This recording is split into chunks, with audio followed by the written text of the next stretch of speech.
ராமானுஜதயாபாத்திரம் ஞானவைராக்யபூஷணம் ஸ்ரீமத்வேங்கடநாதார்யம் வந்தே வேதாந்ததேசிகம் லக்ஷ்மீநாதசமாரம்பாம் நாதயாமுனமத்யமாம் அஸ்மதாச்சார்யபர்யந்தாம் வந்தே குருபரம்பராம். யோ நித்யம் அச்சுதபதாம்புஜ யுக்மருக்ம வியாமோஹதஸ்ததிதராணி த்ரிணாய மேனே अस्मद्गुरोर् भगवतोस्य दयैकसिन्धोः रामानुजस्य चरणौ शरणं प्रपद्ये. माता पिता युवतयस्तनया विभूतिः सर्वं यदेव नियमेन मदन्वयानाम्. आद्यस्य नः कुलपतेर्वकुलाभिरामं श्रीमत्तदङ्घ्रियुगलं प्रणमामि मूर्धना.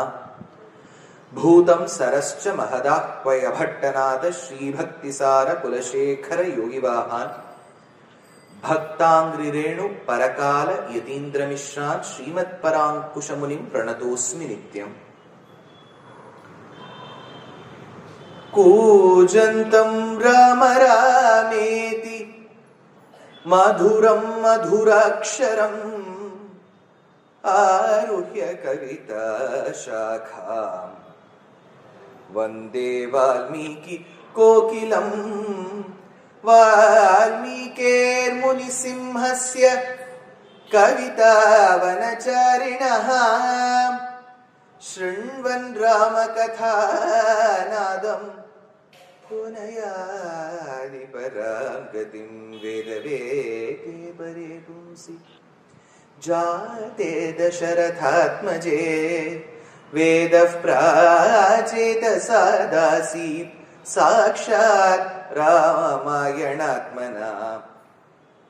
अंजनानन्दनं वीरं जानकी शोकनाशनं कपीशमक्षहन्तारं वन्दे लङ्का भयङ्करं मनोजवं मारुततुल्यवेगं जितेन्द्रियं बुद्धिमतां वरिष्ठं वातात्मजं वानरयूथमुख्यं श्रीरामदूतं शिरसा नमामि. आञ्जनेयमदिपाटलाननं काञ्चनाद्रिकमनीय विग्रहं पारिजाततरुमूलवासिनं भावयामि पवमाननन्दनं. यत्र यत्र रघुनाथकीर्तनं तत्र तत्र कृतमस्तकाञ्जलिं बाष्पवारि परिपूर्णलोचनं मारुतिं नमत राक्षसान्तकम्. दर्पोदग्रदशेन्द्रियानन मनहानक्तच्चरादिष्टिते देहेऽस्मिन् भवसिन्धूनाम् अधिगते दीनां दशामास्थितः. अद्यत्वे हनुमत्समेत गुरुणा प्रख्यापितार्थः पुमान् लङ्कारुद्ध विदेहराजतनया न्यायेन लालप्यते. ஸ்ரீயப்பதியான பகவானுடைய பரமானுகிரக விசேஷத்தினால் உத்தராயண புண்ணிய காலத்தின் 6 மாத காலத்தில் 2வது மாசமான இந்த மாசத்தில்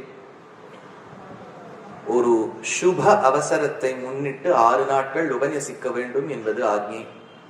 3 நாட்கள் பெரிய திருவடி கருட வைபவம் முற்றிற்று. 3 நாட்கள் திருவடி சிறிய திருவடின்னு கொண்டாடவல்ல ஹனுமான் வாயுவினுடைய அவதாரம். அப்பேற்பட்டவருடைய பெருமையை ராமாயணத்தை முக்கியமா அடிப்படையா வச்சுட்டு மகாபாரதத்துல எங்க வந்திருக்காருங்கிறத ஒரு பிரஸ்தாபம் பண்ணி ஆண்டாளுடைய பாசுரத்துல அவரை கோடியிட்டு காண்பித்த இடம் ஏதேனும் உண்டாங்கிறத விஷயத்தெல்லாம் வச்சு சொல்லணுங்கிறது ஆகிய அந்த 3 நாட்களில் ஒரு நாள் முற்று பெற்றது. இன்னைக்கு நாளைக்கு 2 நாள் தான். அப்பேற்பட்ட ஹனுமத் வைபவம் சொல்ல வேண்டும் என்கின்ற இச்சையில் கூடியுள்ளோம். அடியனுக்கு ஒரு பெரிய பாகியம் ஹனுமான பத்தி சொல்றது. அந்த ஹனுமத் வைபவத்தை ராமாயணம் கொண்டும் அனுபவிக்கலாம், மகாபாரதம் கொண்டும் அனுபவிக்கலாம். நிறைய சாதாரண பிரபலமான ஸ்லோகங்கள் உண்டு. அதுல ரொம்ப பிரசித்தமானதுதான் ஹிந்தி மொழியில இருக்கக்கூடிய ஹனுமான் சாலிசா. இப்ப இப்படி சொல்லிட்டேன்னு வச்சுங்கோ, அது ஒரு பெரிய இதுவாயிடும். என்னன்னா, இவர் தமிழ் கடவுள் அல்ல. இப்ப நம்ம கடவுள் எல்லாமே லாங்குவேஜ் கொடுக்க ஆரம்பிச்சிட்டோம். அவ வந்து ஆதார் கார்டுல போட்டுப்பா language known, Tamil only, Hindi only. இந்த மாதிரி பிரிச்சு பார்க்கறதுனாலதான் நமக்கு ஞானம் இல்லைங்கிறதும் தெரியுது. ஒருத்தர் சொல்ற விஷ்ணு வட இந்திய கடவுளாம், திருமால் தமிழ் கடவுளாம். என்ன நான் சொல்லுவேன் சொல்லுங்க. நேற்று பேட்டி ராத்திரி பொழுது போல தூக்கம் வரல கொண்டாடி உட்காந்து யூடியூப் எல்லாம் போட்டு பார்த்தா ஒருத்தர் என்னென்னவோ சொல்றாரு. நாங்கள் திருமாலை ஒத்துக்கொள்வோம், அத்திவரதரை ஒத்துக்கொள்வோம். ஏதாவது சொல்ல வேண்டியதுதான். யாராவது இன்டர்வியூ எடுத்தா ஏதாவது சொல்லணும் இல்லையா? இது எப்படி எனக்கு ஒன்றும் புரியல. அதனால இப்ப நம்ம இந்த கடவுள்கள்ல தமிழ் கடவுள், தெலுங்கு கடவுள், கன்னடா கடவுள், கொங்கணி கடவுள் இப்படிலாம் வச்சுக்கவே முடியாது. அப்படி வச்சுட்டா நம்மளுடைய ஞான ஹீனத்துவத்தை தான் காணும். அதனால இப்ப நான் ஹனுமான் சாலிசா பாடுறேன்னா இவர் ஏன் தமிழ்ல எதையும் பாட மாட்டேங்கிறார் அப்படின்னு நீங்க கேட்பேன். ஏன்னா பாம்பே டெல்லியில எல்லாம் இங்கிலீஷ்ல உபன்யாசம் நான் போய் சொல்வேன். வருஷம் இங்கிலீஷ்ல ஒரு பாதிக்கு பாதி. இது தமிழ்ல இவ்வளவு சொல்றேன்னா இவ்வளவு இங்கிலீஷ்லயும் சொல்றேன், விதேசங்கள்லயும் சொல்றேன். வடதேசங்கள் இப்ப வடநாட்டுல இருக்கக்கூடிய டெல்லி, கல்கட்டா, இப்ப பாம்பேக்கெல்லாம் இப்ப போறேன். அங்க 9 நாள் 10 நாள் உபன்யாசம் முழுக்க தமிழ் இங்கிலீஷ்ல தான் சொல்வேன். வரவா இல்லாம நிறைய நார்த் இந்தியன்ஸ் இருப்பா. அங்க சொல்லும் போது வேணுங்கிற இடம் வந்து விட்டான 2 பாசுரம் திருப்பாவே சொல்வேன். அவ நீங்க என்ன சுவாமி காமே கிசான் ரகுதாத்தா அப்படின்னு இருந்தாலும் அவ ரகுதாத்தாவா இருக்காளோ சித்தப்பாவா இருக்காளோ யாரா இருந்தாலும் நான் சொல்ற பாசுரத்தை கேட்க. நம்ம பாரத தேசம்ங்கிறது ஒரு பெரிய களஞ்சியம், ஒரு லைப்ரரி. அந்த லைப்ரரியில பன்மொழி புஸ்தகங்கள் இருக்கு. எல்லாத்தையும் நம்ம கத்துக்க பயில வேண்டும். ஒண்ணு ஒத்துக்கிறேன், நம்ம தாய்மொழியை நாம் வளர்க்கணும். அதை நான் தப்பே சொல்ல மாட்டேன். தமிழில் நாம் பயில வேண்டும், தமிழை கத்துக்கணும், தமிழை பாடணும், தமிழை எழுத கத்துக்கணும், தமிழ்ல பேசணும், தமிழை வளர்க்கணும், அதெல்லாம் ஒத்துக்கிறேன். Not at the cost of degrading another language. இன்னொரு மொழியை மட்டும் தட்டி நம்ம வளரக்கூடாது. நம்ம மொழியை கத்துக்கணும், வேற வழியே இல்லை. நான்ய பந்தாக அயனாய வித்தியதேன்னு சொல்றது புருஷ சுத்தம், வேற வழியே இல்லை. அதே சமயத்துல நமக்கு சுவாமி நீங்க என்ன நினைச்சிருக்கீங்க, பல பேர் சொல்லுவா, நான் சொல்வேன் ஒரு 2-3 லாங்குவேஜ் கத்துக்குங்க, உங்க தாய்மொழியை தவிர்த்து. எப்படி சார் நம்ம என்னாலலாம் அப்படி முடியுமா? என்ன இந்த மூளை இருக்கு பாருங்க நம்மளுது, உலகத்திலேயே பெரிய ஹார்ட் டிஸ்க் அதுதான். என்னெல்லாமோ ஸ்டோர் பண்ணலாம். இந்த 4-5 மொழி கத்துக்கிறதுலாம் ஒண்ணுமே இல்லை, ஈஸி. அந்த எண்ணம் இருக்கு. அதனால இப்ப ஹனுமான் சாலிசா பாடும்போது எனக்கு ஹிந்தி வரல தெரியல நான் கேட்டதுல பரவாயில்ல, எனக்கு தெரியும் கூட பாடுங்க, ப்ராப்ளம் இல்லை. அது எதுக்கு ஹிந்தியில பாடுறாருன்னு கேட்காது. அப்படின்னா தமிழ்ல பாசுரம் பாடும்போது அந்த கேள்வி கேட்டுரும், இவர் எதுக்கு தமிழ்ல சொல்றாரு கேட்கலையோ. அந்த மாதிரி ஹிந்தியில பாடும்போது யாருக்கெல்லாம் பாட தெரியுமோ பாடுங்க. இது இப்போ நாம சங்கீர்த்தனம் வேற, பெரிய மகான்கள்லாம் இருக்கா, கல்யாணராமன் சுவாமி அவள்லாம் இருக்கா, அவள்லாம் வந்தா எல்லாரும் பாட வச்சிருவா. எங்களுக்கு அந்த சாமர்த்தியம் இல்லை, பேசியே பழக்கம். 3 மணி நேரம் கூட்டா பேசிட்டே இருக்கும். ஏதாவது இந்த மாதிரி கொஞ்சம் 2 minutes தான் இந்த மாதிரி இன்வால்வ்மெண்ட் எல்லாரும் பண்றதா வரும். ஹனுமான் சாலிசா தெரிஞ்சவாள்லாம் பாடலாம். இப்ப நானும் சேர்ந்து பாடுறதுனால நீங்க எப்படி பாடுவேன்னு எனக்கு தெரியாது. இப்ப நீங்களும் என்னோட சேர்ந்து பாடிவிட்டேன்னு வச்சுக்கோ, நான் எப்படி பாடுறேன்னு உங்க காதுல விழாது. இது திருவையாறுல பகுள பஞ்சமி அன்னைக்கு நடக்கிற பஞ்சரத்னம் மாதிரி அவாவாடு பாடிட்டே இருப்பான். அவளுக்கு பாடுறது அவ பாடுறது தியாகராஜர் கத்து கொடுத்த மாதிரி பாடுவாங்க. ஸ்ரீ குரு சரண சரோஜ ரஜ நிஜ மன முகுர் சுதார பரணோ ரகுபர விமல யஷ जो दायक फल जार बुद्धिहीन तनु जानिके सुमिरो पवन कुमार बल बुद्धि विद्या देहु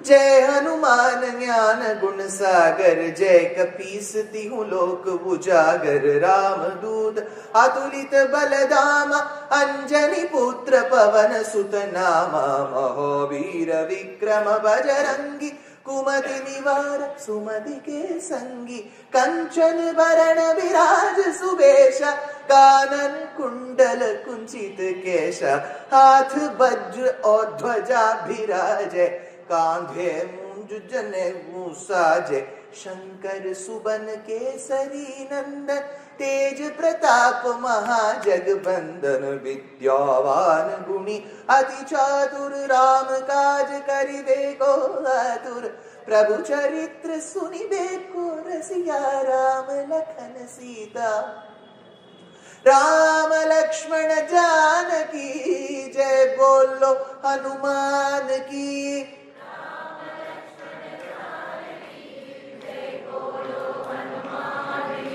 सूक्ष्म रूप धरि सियहि दिखावा विकट रूप धरि लंक जरावा भीम रूप धरि असुर संहारे रामचंद्र के काज सवारे लाय सजीवन लखन जियाए श्री रघुवीर हर्षि उर लाए रघुपति कीनी बहुत बड़ाई तुम मम प्रिय भरत सम भाई सहस बदन तुम रोयश गावे अस कहि श्रीपति कंठ लगावे सनकादिक ब्रह्मादि मुनीसा नारद शारद सहित ऐसा यम कुबेर दिगपाल जहाते कवि कोविद कहि सके कहाते तुम उपकार सुग्रीव कीन्हा राम मिलाय राजपद दीन्हा राम लक्ष्मण जानकी जय बोलो हनुमान की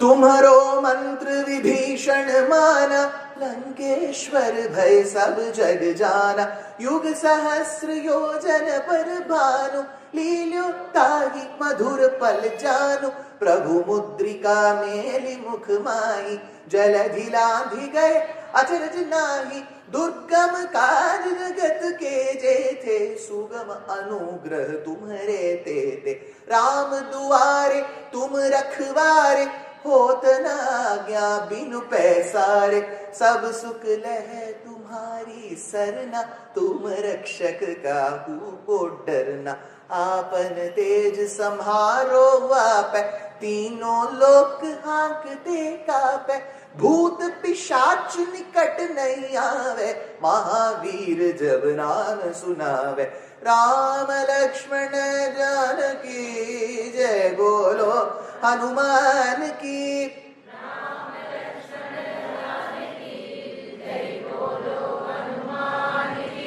नासे रोग हरे सब पीरा जपत निरंतर हनुमत बीरा संकट से हनुमान छुड़ावे मन क्रम भजन ध्यान जो लावे सब पर राम तपस्वी राजा तिनके काज सकल तुम साजा और मनोरथ जो कोई लावे सोई अमित जीवन फल पावे चारों युग प्रताप तुम्हारा है प्रसिद्ध जगत उजियारा साधु संत के तुम रखवारे असुर निकंदन राम दुलारे अष्ट सिद्धि नव निधि के दाता असवर दीन जानकी माता राम रसायन तुम्हारे पासा सदा रहो रघुपति के दासा अष्ट सिद्धि नव निधि के दाता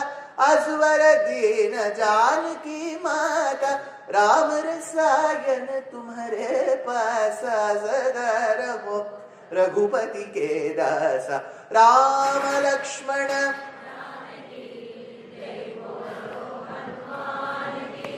राम लक्ष्मण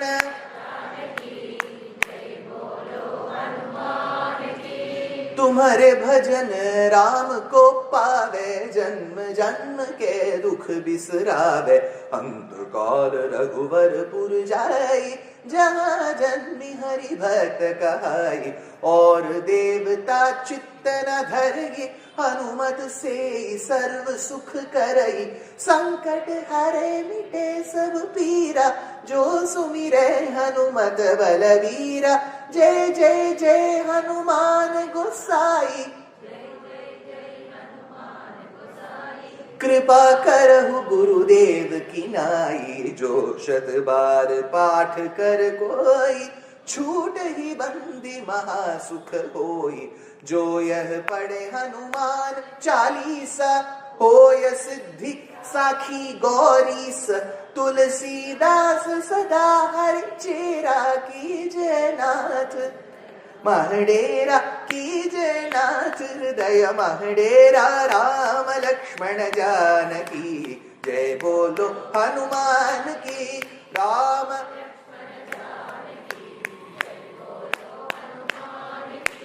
राम लक्ष्मण जानकी जय बोलो हनुमान की,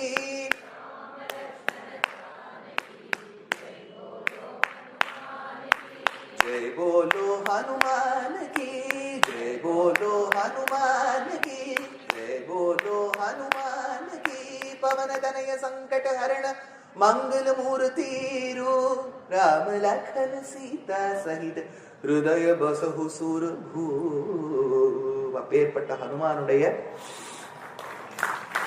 வைபவத்தை பார்த்து வரும்போது ஸ்ரீமத் ராமாயணத்தில் பால, அயோத்தியா, ஆரண்யா காண்டங்கள்னு சொல்லப்பட்ட முதல் 3 காண்டங்களில் ஹனுமான பத்தி ரொம்ப பிரஸ்தாபம் இல்லை. 4வது காண்டமான கிஷ்கிந்தா காண்டத்தில் ராமனும் இலக்கவனுமாய் சீதா பிராட்டியை தேடும் வரும் அளவிலே அப்போ ஹனுமத் சமாகமம் ஏற்பட்டு, சுக்ரீவ சக்கியம் ஏற்பட்டு, வாலி வதம் நடந்து, சுக்ரீவ பட்டாபிஷேகம் ஆய், அந்த சுக்ரீவன் ராம கைங்கரியத்தில் ஈடுபட வேண்டும் என்பதற்காக குரங்குகளை 4 திக்குகளிலும் அனுப்ப, தெற்கு திக்க நோக்கி ஹனுமான், ஜாம்பவான், நலன், நீலன், அங்கதன் இவர்களை அனுப்ப, அவர்கள் அனைவரும் சீதா பிராட்டியை தேடிக்கொண்டு தெற்கு தேசத்துக்கு வந்தார். எங்கெல்லாம் தேட போனாங்கிறது ரொம்ப டீட்டெயிலா சொல்றார் வால்மீகி. கம்பர் கொஞ்சம் மிகைப்படுத்தியே சொல்றார். அவர் என்ன சொல்றார், சுக்ரீவன் சொன்னா எங்க வேணாலும் தேடுங்கோ, திருமலையில் தேட வேண்டாம் ஒரு பாசம். திருப்பதி ரொம்ப ஃபேமஸ். கம்பர் அவர் டேட் என்னன்னு நமக்கு தெரியாது. அதுல ஒரு வித்வான்கள்லாம் என்ன சொல்றாருன்னா, ஆராய்ச்சி பண்றவாள்ல அவர் இன்னும் 8வது நூற்றாண்டு, 9, 10, 11 4 நூற்றாண்டுக்குள்ள ஏதாவது ஒண்ணு இருக்கணும்ங்கிறா. இந்த கம்பருடைய ராமாயணத்தில் திருப்பதி பத்தி இருக்கு சார். திருப்பதி அப்பவே ஃபேமஸ் அப்படின்னு சிலப்பதிகாரம் சங்க காலத்து இதுன்னு ஒத்துக்கிறோம் இல்லையா, சங்க காலத்துல வந்த ஒரு பெரிய லிட்ரேச்சர். அதை எழுதினவர் இளங்கோவடிகள், ஒரு ஜெயினர் சமணர். அதுல கவுந்தி அடிகளான்னு ஒருத்தர் வருவர். அவர் இங்க சுத்திட்டு வருவர். அவர்கிட்ட கோவலன் கேட்பான், சுவாமி நீங்க எங்கெல்லாம் போயிட்டு வரேன்? அப்போ அவர் சொல்லுவர், நான் திருவேங்கடம் என்னும் மலைக்கு சென்று விட்டு வந்தேன். சங்கு சக்கரங்கள் ஏந்தி கங்கை நீரால் நீராடப்பட்ட திருமாலை அங்கே கண்டேன். ஒரு பாசுரம் சங்க காலத்து தமிழ்ல. திருப்பதி ரொம்ப ஃபேமஸ். ரிக்வேதத்திலேயே அந்த மந்திரத்தை மலையை பத்தி சொல்லியிருக்கார். பெருமாள் அப்புறம் தான் வந்தார், மலை முன்னாடியே வந்து ரிக்வேதத்துல இருக்க ராயிகானே விகட்டே கிரிங்கச்ச சதான்வே ஷிரிம்பிட்டஸ்ய சேவிஷ்டுவே சாத்தயாமசின்னு ஒரு ரிக்வேதத்துல ஒரு மந்திரம். அந்த மந்திரம் திருப்பதி மலையை தான் சொல்றது. ரொம்ப ஃபேமஸ் மலை அந்த காலத்துல. அப்பவும் ஃபேமஸ், இப்பவும் ஃபேமஸ். அந்த மலைய பாருங்கோ, ஆனா ஏறாதீங்கோங்கிற. எப்பவுமே ஏதாவது ஒண்ணு கூடாதுன்னா அதுதான் நமக்கு எப்பவுமே கேள்வி வரும். கூடும்னு சொல்லிட்டா 1008 கோவில் இருக்கு இல்லையா? சீர்காழி பக்கம், திருநாங்கூர் பக்கம் சொன்ன கருட சேவையில நீங்க 11 பெருமாள் கருடன் வந்து திருநாங்கூர் கருட சேவை சொல்ல விட்டு, அந்த மாதிரி நிறைய சேவை இருக்கு. திருநாங்கூர் கருட சேவை ஃபேமஸ். திருநாங்கூர் போனேன்னா அந்த கருட சேவைக்கு நல்ல கூட்டம் இருக்கும். பாக்கி நாள்லாம் பார்த்தீங்கன்னா நீங்க அப்படியே ஏகாந்தத்துல பெருமாள் அனுபவிக்கலாம். நீங்களும் பெருமாளும் தான் இருப்பேன். நான் வந்து ஒரு 15 வருஷத்துக்கு முன்னாடி ரொம்ப இன்ட்ரெஸ்ட் இருந்து எங்க பாட்டி தாத்தா எங்க கூட்டுன்னு போலாம், எனக்கு திருநாங்கூர் திவ்யதேசத்துக்கு கூட்டுன்னு போனேன். உள்ள போனோம், மத்தியானம் ஒரு 11 மணிக்கு இருக்கும். போனா அந்த பட்டர் சுவாமி சொன்னார், வாங்க வாங்க அப்படின்னு. ரொம்ப சந்தோஷம் அப்படின்னு கை தட்டினார். பொதுவா கார்த்தால ஆராதனத்தை இப்படி கை தட்டுவா. இது சரி, இவர் கை தட்டுறாருன்னா இது சுவாமி கை தட்டின இல்ல, அப்பப்போ பாம்புகள் வந்துட்டு போகுது கர்ப்ப கிரகத்துக்கு, தட்டினா அது வெளில போயிடும். நாங்க போயிட்டோம். இது சொல்ல வந்தேன்னா அந்த மாதிரி கோவில்கள்லாம் இருக்கு, அதெல்லாம் நம்ம விட்டுருவோம். எந்த கோவில்ல இப்ப வரக்கூடாது, இந்த ஏஜ் குரூப்ல வரக்கூடாதுன்னு சொன்னா அது சுப்ரீம் கோர்ட்டுக்கும் போயிடும். இருக்கிற கோவில் காலியா இருக்கு. எப்படி இருக்கு பாருங்களேன், ஐரணி இல்லையா? 1008 கோவில் இருக்கு போறதுக்கு. அத பெருமாளுங்க சும்மா உட்கார்ந்து இருக்க. இது வந்து தப்பு. நான் யாரையும் சரி தப்பு சொல்றதுக்கு நான் யார் ஜட்ஜ்மெண்ட் கொடுக்குறது? ஆனா இப்ப என்ன, மனிதனுடைய இயல்பே அதுதான். இது கூடாதுன்னு சொல்றாலும் அதுதான் ஜாஸ்தி. உடனே சுக்ரீவன் சொன்னா, சீதை எங்க வேணாலும் தேடுங்க, திருப்பதி மலையை ஏறி தேடாதீங்கோ. உடனே குரங்குகள்லாம் கேட்டுக்கோம் இல்லையா, ஏன் ஏன் ஏறக்கூடாது, வை? சுக்ரீவன் சொல்றான், இதை பாருப்பா, அந்த மலை நம்மாழ்வார் பாடியிருக்கார். நம்மாழ்வார் பாடியிருக்கார். என்ன பாடியிருக்கார்? நமவென்னலாம் கடமை அது சுமந்தார்கட்கேன்னு பாசம். நமவென்னலாம் கடமை அது சுமந்தார்கட்கே. அந்த மலையை ஏறினாலே ஒரு பெரிய விஷயம் என்னன்னா, பாவங்கள் தொலையும். நம்ம நிறைய பாவம் பண்ணி வச்சிருக்கோம், அதை பத்தி டிஸ்கஸே பண்ண வேண்டாம், ரொம்ப வருத்தப்பட்டிருக்கோம், நிறைய பண்ணிருக்கோம் இல்லையா? அந்த பாவங்கள் ஒழிஞ்சால்தான் மோட்சம். ஒன்னே ஒண்ணு, மோட்சம்னா என்னன்னா பாவ புண்ணியம் ரெண்டும் ஒழியணும். புண்ணியத்தை பத்தி நமக்கு கவலை இல்ல இல்லாத பத்தி நமக்கு எது கவலை? இப்போ பாவத்தை பத்தி மேல கவலைப்படுவோம். நெகட்டிவ் பேலன்ஸ் தான் ஜாஸ்தி. நெகட்டிவ் பேலன்ஸ் எல்லாம் ஒழியணும்னா ஒன்னும் பிராயஷ்சித்தங்கள் பண்ணணும், இல்லாட்டா அனுபவிக்கணும். ஃபர்ஸ்ட் சஃபரிங் நமக்கு நம்ம அனுபவிக்கணுங்கிற அந்த தன்மை இருக்கணும். வாழ்க்கையில கஷ்டப்படுறோம்னா நம்ம கர்மா தான். நம்ம 1008 தடவை கேட்டுக்கலாம், நான் ஏன் பக்கத்து வீட்டுலவா எல்லாம் கெடுதலா பண்றா நன்னாவே நடக்குது. நான் இந்த மாதிரி உபன்யாசத்துக்கெல்லாம் போனேன், எனக்கு ஏன் இப்படி கஷ்டம் நடக்குதுன்னா அதுக்கு ஒருத்தர் சொல்வார், அதனாலதான் நடக்குது அப்படின்னு அவர் சொல்றார். அதனால இப்போ பாவங்கள் நிறைய பண்றோம். பாவங்கள் ஒழிவதற்கு நிறைய நாம சங்கீர்த்தனக்காரால கேட்டா எல்லாரும் கை மேல சொல்லுங்க, நாராயண ஹரி சொல்லுங்க அப்படிம்பார். ஒருத்தர் ஒண்ணு சொல்ற, நான் கேட்டா உபன்யாசம் சொல்லுங்க, அவளுக்கு தொழில் கவலை இல்லையா? அதனால உபன்யாசம் கேளுங்க. ஆனா வேதம் என்ன சொல்றது, இந்த திருப்பதி மலையை ஏறினாலே பாவம் தொலைஞ்சிடும். புண்ணியம் இருந்தா அதுவும் தொலைஞ்சிடும், பாவம் இருந்தா அதுவும் தொலைஞ்சிடும். புண்ணிய பாவங்கள் ரெண்டும் தொலைஞ்சிருந்தாலும் மோட்சம் கிடைச்சிடும். இப்ப இவர் குரங்குகள் எல்லாம் சீதையை தேட அனுப்பினா அதுகள்லாம் மலை ஏறி மோட்சம் போயிடுத்துன்னா அதனால சுக்ரீவன் சொன்னானா ஏறாதே. இது ஒரு பாயிண்ட். கம்பராமாயணத்திலேருந்து ஒரு சின்ன பிட், ஃபுட் ஃபார் தாட். இப்ப இந்த குரங்குகள்லாம் அப்படி திருக்குறுங்குடி வைக்கும் போயிருக்கு. அங்கேருந்து ஹனுமான் பறந்து போறார். அவர் எப்படி பறந்தாருன்னு சொன்னேன். அவர் அப்படியே அங்கே டேக் ஆஃப் ஆறார். டேக் ஆஃப் ஆகுதுன்னா இப்ப பிளைட் எப்படி ஆகும், இப்படி நேர போயிட்டு அப்படி போகும். இவர் பிளைட் மாதிரி டேக் ஆஃப் ஆல, ராக்கெட் மாதிரி ப்ரொபெல் ஆனா மாதிரி சொல்றார் வால்மீகி. இப்படி போனார். ராக்கெட் எல்லாம் போகும் பாருங்க, நான் பார்த்ததுல இந்த டிவில எல்லாம் காமிக்கிறது தான். நீங்க நேர போய் பார்த்தேலான்னு கேட்காது. ஸ்ரீஹரிகோட்டாலாம் காமிக்கிறான் பாருங்க. எல்லாரும் இங்க நின்று இருப்பாங்க. 10, 9, 8, 7, 6, 5, 4, 3 எப்படி எல்லாரும் கை தட்டுவா அது பறக்கும். நீங்க பார்த்துருக்கீங்க இல்லையா? அது பண்ணிட்டு அப்படிதான் ஹனுமான் போயிருப்பார். இப்ப அது விஷயம் இல்லை.